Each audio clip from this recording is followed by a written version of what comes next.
let's jump right into this explainer. We're looking at a literal do-or-die scenario unfolding in international football right now. I'm talking about India's under-17 national team and the absolute pressure cooker they find themselves in at the AFC U17 Asian Cup Saudi Arabia 2026. If you're a fan of underdog stories, complex tournament math, and just raw, high-stakes drama, well, you're in the right place. We're going to break down the numbers, hear directly from the camp, and map out the exact razor-thin path this team needs to walk to pull off a miracle. All right, let's get into it. So we have to start with a pretty brutal reality check. A 4-0 opening loss to former semifinalists, Australia. Ouch, right?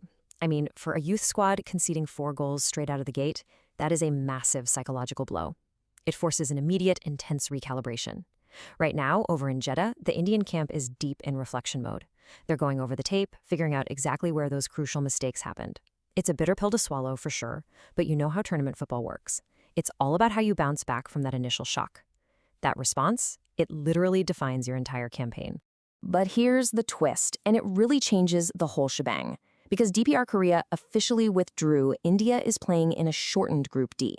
So that luxury of having time, a few matches to find your footing and recover, yeah, that's completely out the window.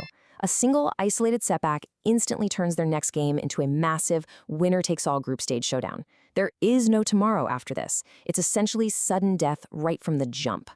Now, you might be wondering, what is really on the line here? Well, surviving this group isn't just about making it to the Asian Cup quarterfinals. No, it's way bigger than that. It secures a highly coveted ticket to the FIFA U17 World Cup in Qatar.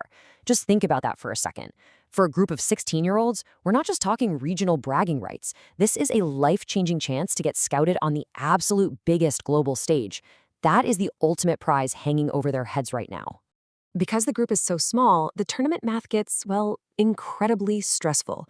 It's like a giant puzzle. Basically, India has 2 potential paths to stay alive. Let's look at path 1, the most direct route. They absolutely have to beat Uzbekistan on January 10th. But here's the kicker.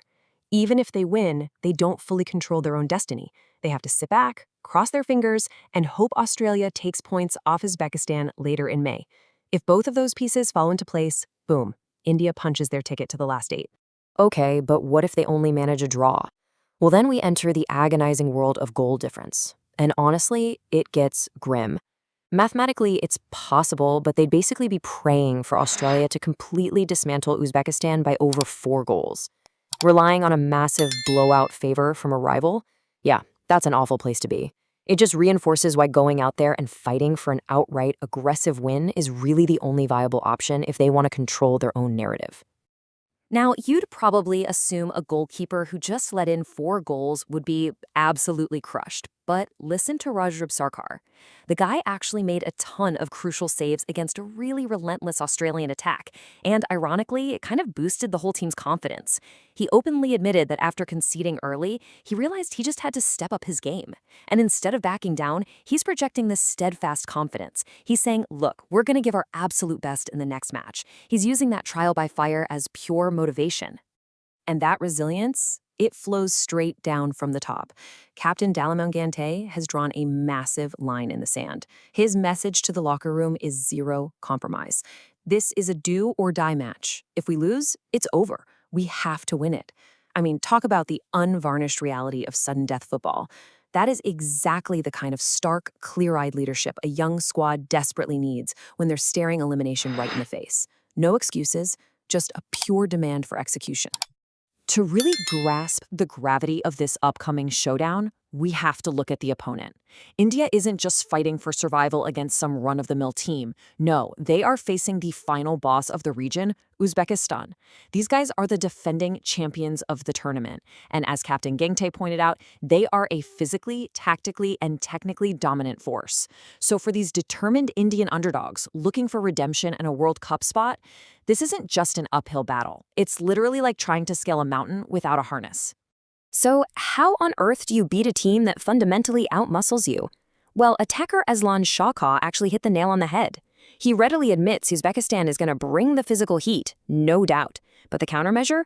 It's entirely mental. He says the key to surviving this mismatch will require absolute mental fortitude, both in defense and attack.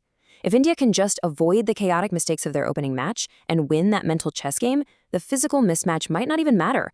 It is all about focus over force. So the math is crystal clear. The stakes are astronomical and their mindset is totally locked in.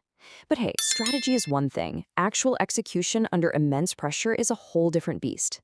When that whistle blows on January 10th, can this young squad actually conquer the defending champions and keep their World Cup dream alive? And regardless of how it shakes out, what does this intense pressure cooker environment tell us about the future resilience of Indian football? Honestly, I can't wait to find out. Thanks for hanging out and diving into this explainer with me. So, did you find today's explainer useful? Then definitely drop a like, share it out, and subscribe to join the family. Tell us, what should we explore next? Stay well.